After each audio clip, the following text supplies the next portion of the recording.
नमस्ते क्लास। आज जो हम टॉपिक देखेंगे वो हमारा प्रत्यय का टॉपिक है। उपसर्ग आप पहले देख चुके हैं। इसके बाद का जो आपका टॉपिक है वो है प्रत्यय का।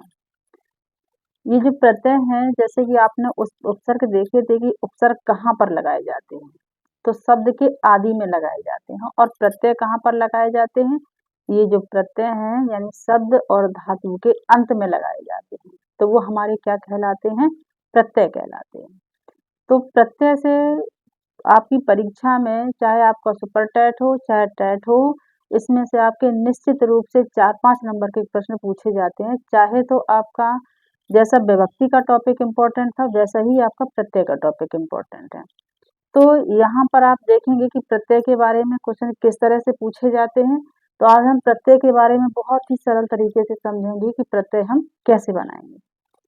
तो प्रत्यय हमारा किस किस से मिलकर के बना हुआ है। प्रत्यय प्रति धन अ धन अच से मिलकर के प्रत्यय शब्द बना हुआ है। यहाँ पर आप देख रहे हैं कि प्रति क्या है, यहाँ पर उपसर्ग है। प्रति क्या है, उपसर्ग है। अ क्या है यहाँ पर, अ क्या है यहाँ पर, धातु है। और अच क्या है यहाँ पर, प्रत्यय है। तो यहाँ पर जो आप अ देख रहे हैं, अ का मतलब होता है मिलकर के चलने वाला या साथ चलने वाला। तो यहाँ पर जो यानी कि प्रति है, अ है और अच से मिलकर के हमारा क्या बना हुआ है, प्रत्यय बना हुआ है। अब ये प्रत्यय लगाए कहाँ पर जाते हैं, कई बार इस तरह से भी प्रश्न पूछ लिया जाता है कि बताइए प्रत्यय का योग कहाँ पर करते हैं। तो जो प्रत्यय का जो हम योग करेंगे वो शब्द और धातु के बाद में करेंगे। कहाँ पर करेंगे, बाद में करेंगे। और लगाएंगे कहाँ कहाँ पर, या तो शब्द में लगेगा या फिर कहाँ पर लगेगा, धातु से लगेगा। अब बात आती है कि जो प्रत्यय होते हैं वो मुख्य रूप से कितने प्रकार के होते हैं। ये जो हमारे प्रत्यय होते हैं ये मुख्य रूप से कितने प्रकार के होते हैं, 2 प्रकार के होते हैं। एक तो कहलाते हैं कृत प्रत्यय और दूसरे कहलाते हैं तद्धित प्रत्यय। तो अगर प्रश्न इस तरह से बने कि हमारे जो प्रत्यय हैं वो मुख्य रूप से कितने प्रकार के होते हैं, तो 2 प्रकार के होते हैं। पहला तो है कृत प्रत्यय, दूसरा है तद्धित प्रत्यय। धातु से जो लगने वाले जो प्रत्यय होते हैं वो 2 प्रकार के होते हैं। एक तो कहलाते हैं कृत प्रत्यय और दूसरे कहलाते हैं तद्धित प्रत्यय। यानी कि जब यहाँ पर धातु से जो लगने वाले प्रत्यय हैं उसमें देखेंगे जो कृत हैं, कृत का योग हम जहाँ पर धातुओं के साथ कर रहे होते हैं तो वो हमारे जो अंत में लगने वाले जो शब्द होते हैं उनको हम किस नाम से जानते हैं, कृदंत के नाम से जानते हैं। अकत्व है, ल्यप है, तुमन है, इन सब का योग कहाँ पर होता है, कृत प्रत्यय के साथ होता है। तद्धित प्रत्यय में तद्धित प्रत्यय तप है, तस है, झी है। इस तरह से हमारे जो 18 प्रकार के होते हैं, 18 में जो आप देखते हैं कि 9 जो होते हैं परस्मरी पद के होते हैं और 9 होते हैं आत्मनेपद पद के अंतर्गत आते हैं। तद्धित का मतलब होता है कि यहाँ पर क्रियापद का जब निर्माण हो रहा हो तो वो हमारा किसके अंतर्गत आता है, तद्धित के अंतर्गत आता है। अब देखिए शब्दों में ये तो हो गई कि धातु से लगने वाले प्रत्यय कितने होते हैं। तो धातु से लगने वाले प्रत्यय आप देख रहे हैं कि 2 प्रकार के हैं, कृत और तद्धित हैं। तो कृत में कित्वा लेप तमन इस तरह से आते हैं और तद्धित है उसमें तप तस झी और ये हमारे जो 19 प्रकार के होते हैं। 9 जो हमारे होते हैं आत्मनेपदी के होते हैं और 9 जो होते हैं वो परस्मैपदी के आते हैं। अब शब्दों में जो लगने वाले जो प्रत्यय होते हैं वो हमारे 3 प्रकार के होते हैं। एक तो हमारे कहलाते हैं सुप प्रत्यय, एक होते हैं स्त्री प्रत्यय और एक होते हैं तद्धित प्रत्यय। तद्धित प्रत्यय के अंतर्गत आप देख रहे हैं कि सुप, स्त्री और तद्धित, तो शब्दों में जो लगने वाले प्रत्यय हो गए वो कितने हो गए, 3 हो गए। तो सुप प्रत्यय में सु और जस आदि, यानी ये जो होते हैं ये 21 प्रकार के होते हैं। 21 प्रकार के, जैसे कि जब हमारा सु लगता है तो रामव बनता है, औ लगता है तो रामव होता है और जस लगता है तो रामा होता है। जैसे कि आपने देखा है कि विभक्तियां हमारी 7 हैं, वचन 3 हैं, तो उनको मिलाकर के यहाँ पर कितने हो जाते हैं, 18 21 हो जाते हैं। ये हमारे 21 प्रत्यय के अंतर्गत आते हैं। कौन कौन से, सु और जस आदि, ये 21 प्रत्यय हो जाते हैं। स्त्री प्रत्यय के अंतर्गत टाप है, डीस है, डीन है, ये हमारे किसके अंतर्गत आते हैं, स्त्री प्रत्यय के अंतर्गत आते हैं। जैसे कि मान लो हमारे ये जो होते हैं ये 8 प्रकार के होते हैं। जो स्त्री प्रत्यय है कितने प्रकार के होते हैं? 8 प्रकार के होते हैं। जैसे कि अगर हमारा कोई शब्द बना हुआ है और हम उसमें किसका योग कर दें, यहाँ पर स्त्री प्रत्यय का योग कर दें। जैसे शब्द है हमारा अज, और उसमें अगर हम स्त्री प्रत्यय का योग कर दें तो शब्द क्या बन जाएगा? अजा। क्या बन जाएगा? अजा। इसी तरह से अगर हम कुमार शब्द है और इसमें हम स्त्री प्रत्यय का शब्द बन जाए तो हमारा शब्द क्या बन जाएगा? कुमारी। तो इस तरह से ये हमारे किसके अंतर्गत आते हैं? स्त्री प्रत्यय के अंतर्गत आते हैं। आगे जो तद्धित प्रत्यय हैं यानी मतुप है, अड़ है, इन है, इसके अंतर्गत कौन से आते हैं? तद्धित प्रत्यय अंतर आते हैं। यानी जो शब्द हमारा अगर कोई है, सिद्ध शब्द से जब कोई प्रत्यय लगा करके कोई शब्द हमारा तैयार किया जाता है तो वो हमारा किसके अंतर्गत आता है? तद्धित के अंतर्गत आता है। तो जैसे कि मान लो शब्द है गो और उसमें हम मतुप का योग कर दें तो शब्द क्या बन जाता है? गोमत। क्या बन जाता है? गोमत बन जाता है। तो यहाँ पर आप देख रहे हैं कि शुभ प्रत्यय, स्त्री प्रत्यय और तद्धित प्रत्यय, इनका योग कहाँ पर होता है? शब्दों के साथ होता है। और धातु से लगने वाले जो प्रत्यय होते हैं वो कृत प्रत्यय कहलाते हैं। और यहाँ पर कृत प्रत्यय के अंतर्गत आपका कत्वा है, ल्यप है, तुमन है, ये हमारे सारे किसके अंतर्गत आते हैं? ये कृत प्रत्यय के अंतर्गत आते हैं। अब ये प्रश्न उठता है कि परीक्षा में जो प्रश्न होता है वो हमारा किस तरह से पूछा जाता है कि प्रत्यय के अंतर्गत क्वेश्चन किस तरह से आए। आप शब्द को देखते ही लगा दें कि हमारा इसमें इस प्रत्यय का योग हुआ है। तो सबसे पहला तो प्रश्न यहीं पर पूछा गया था कि बताइए कृत प्रत्यय कहाँ पर लगाए जाते हैं? धातुओं में लगाए जाते हैं या फिर शब्दों में लगाए जाते हैं? तो कृत प्रत्यय का योग कहाँ पर होता है? कृत प्रत्यय का योग धातु के साथ होता है, अर्थात धातु के साथ जोड़े जाते हैं। तो हमारे किसके अंतर्गत आते हैं? कृत प्रत्यय के अंतर्गत आते हैं।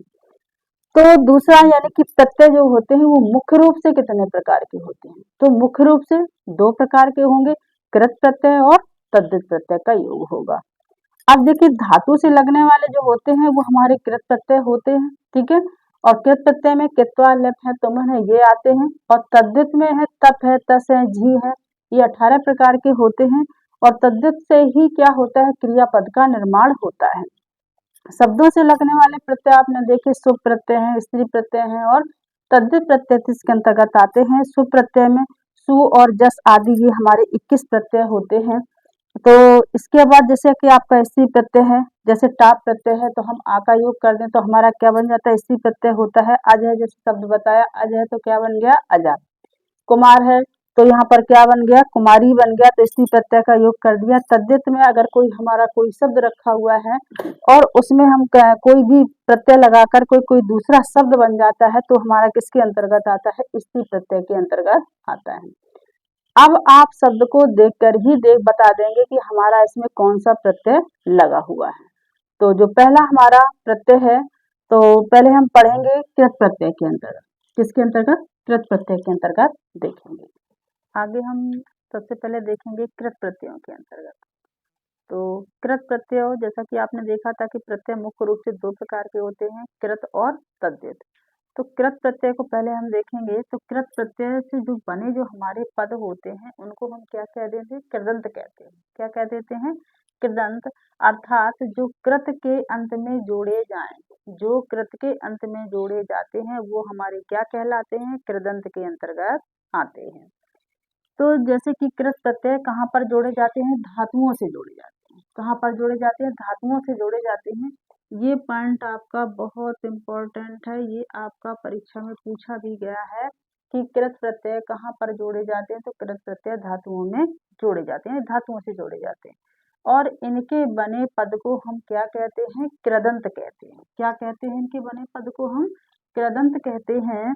और कृत प्रत्यय हैं वो 3 प्रकार से शब्द से निर्माण होता है, यानी 3 प्रकार से शब्द निर्मित होते हैं। किसके से? एक तो होता है अव्यय। क्या होता है? अव्यय। दूसरा होता है विशेषण और अगला होता है संज्ञा। यानी कृत प्रत्ययों से 3 प्रकार के शब्द निर्मित होते हैं। कौन कौन से? एक तो होता है हमारा अव्यय बनेंगे, दूसरा क्या बनेगा? विशेषण हो जाएगा और अगला क्या होगा? यानी कि संज्ञा हो जाएगा। तो पहला जो है यानी कि कृत प्रत्ययों के अंतर्गत जो हम पहला प्रत्यय देखेंगे वो है हमारा अकत्वा प्रत्यय। कौन सा है? अकत्वा प्रत्यय।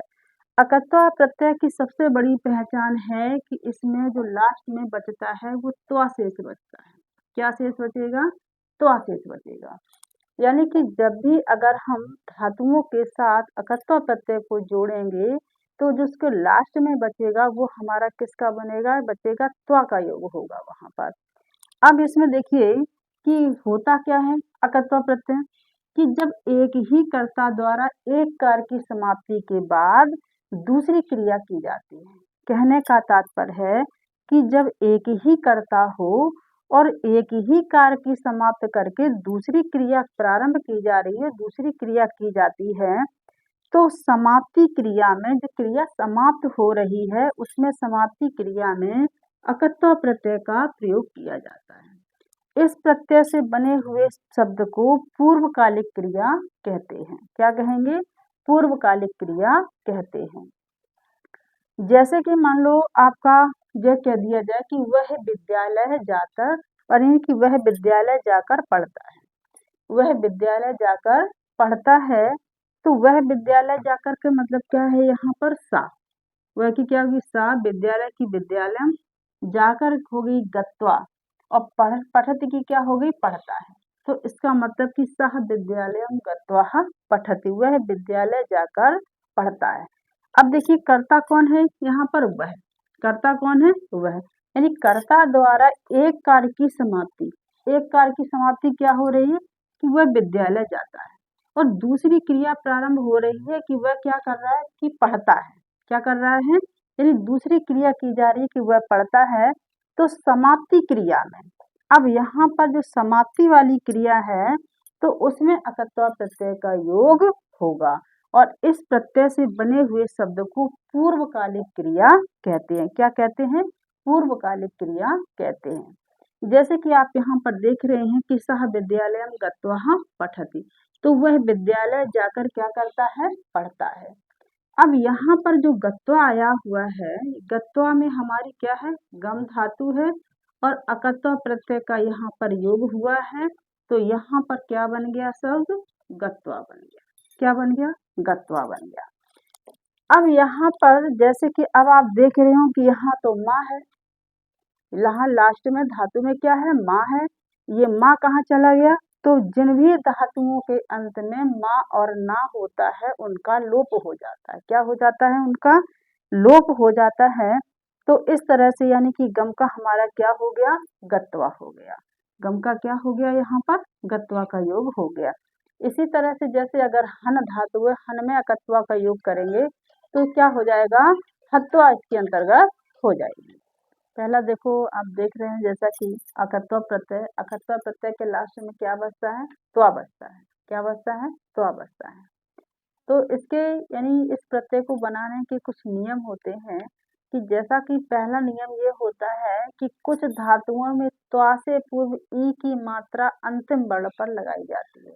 यानी कुछ धातुओं में त्वा से पूर्व ई की मात्रा अंतिम वर्ण पर लगाई जाती है कि जैसे अगर हम पठ धातु में अकत्वा का योग करें तो यहाँ पर आप देख रहे हैं कि जैसे पठ में जब हमने अकत्वा का योग किया तो पठ में क्या हुआ? त्वा जोड़ा, और यहीं पर हम पठ में क्या जोड़ेंगे? ई जोड़ेंगे। पठ में क्या जोड़ेंगे? ई जोड़ेंगे।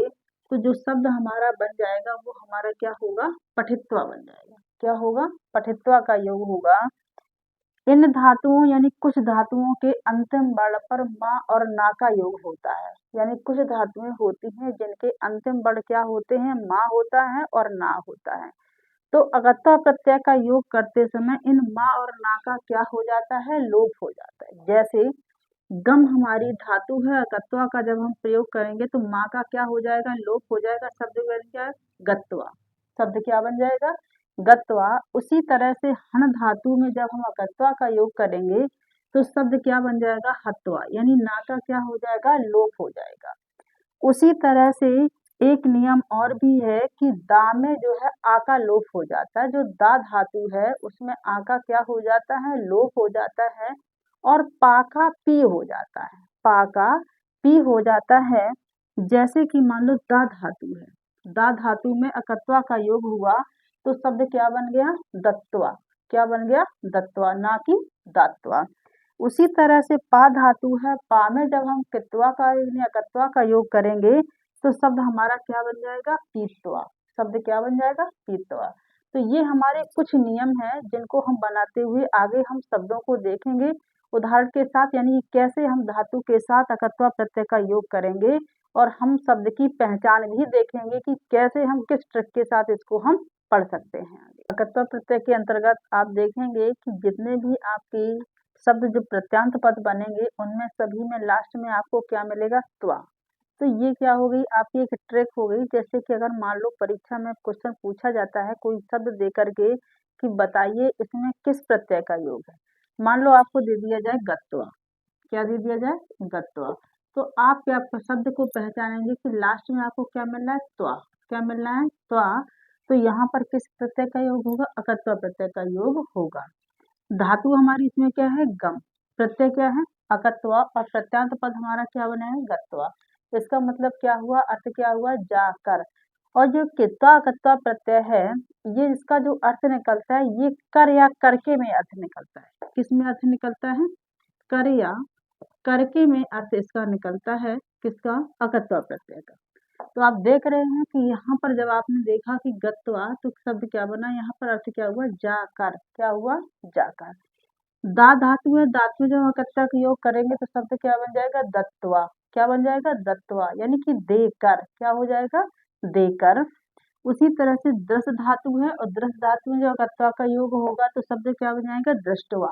दृष्टवा का मतलब क्या होता है? देख कर। दृष्टवा का मतलब क्या होता है? देख कर। और लभ धातु में जब हम अकत्वा का योग करेंगे तो शब्द क्या बन जाएगा? लभद्वा। क्या बन जाएगा? लभद्वा। लभद्वा माने प्राप्त कर। प्राप्त कर। उसी तरह से अगर हमारी पा धातु है, पा में जब हम अकत्वा का योग करेंगे तो शब्द क्या बन जाएगा? पीत्वा। और पीत्वा का मतलब है पीकर। पीकर। और धाव धातु में जब हम अकत्वा का योग करेंगे तो शब्द बन जाएगा धावित्वा। धावित्वा का मतलब क्या होता है? दौड़कर। क्या किसमें अर्थ निकलेगा? दौड़कर। उसी तरह से सी धातु में जब हम अकत्वा का योग करेंगे तो शब्द बन जाएगा शयित्वा। शयित्वा का मतलब है सोकर। और पृक्ष धातु में जब हम अकत्वा के योग करेंगे तो शब्द बन जाएगा पृष्ठवाह। क्या बन जाएगा? पृष्ठवाह। पृष्ठवाह का मतलब होता है पूछ कर। पृष्ठवाह का मतलब क्या होता है? पूछ कर। और स्था धातु में जब हम अकत्वा का योग करेंगे तो शब्द बन जाएगा स्थित्वा। स्थित्वा का मतलब होता है ठहर कर। स्थित्वा का मतलब क्या होता है? ठहर कर। उसी तरह से जब हम क्रा का योग करेंगे अकत्वा के साथ तो शब्द बन जाएगा कृत्वा। कृत्वा माने कर करके, यानी करके। किसमें अर्थ निकलेगा? करके में। तो यहाँ पर आपकी एक पहचान हो गई कि अगर आपको कोई शब्द दे दिया जाए और उसमें ये पूछा जाए कि बताइए इसमें किस प्रत्यय का योग है तो लास्ट में आपको क्या मिलेगा? त्वा। क्या मिलेगा? त्वा। और इसका अर्थ किस में निकलेगा? कर या करके में इसका अर्थ निकलेगा। लेकिन आप कुछ धातु में देख रहे हैं कि वहां आप देख रहे हैं कि आपको यानी कि क्या नहीं मिला? वहां पर त्वा का योग नहीं मिला। कि जैसे कि मान लो दृश्य धातु है तो दृश्य धातु में दृष्टवा बन गया। क्या बन गया? दृष्टवा। तो यहाँ पर आपका जो शब्द है शब्द हमारा वही त्वा रहेगा, लेकिन आप देख रहे हैं कि इसका जो परिवर्तन था उसमें किसमें हो गया? टा में हो गया। ठीक है। इसी तरह से लबद्वा का भी हो गया।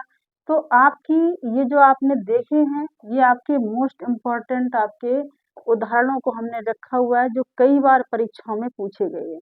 अगर आप ये 10 धातुओं के साथ इनको अच्छे से देख लेते हैं तो आपका जो अकत्वा के अंतर्गत जो प्रश्न पूछा जाएगा इसी के अंतर्गत आपका प्रश्न आ जाएगा।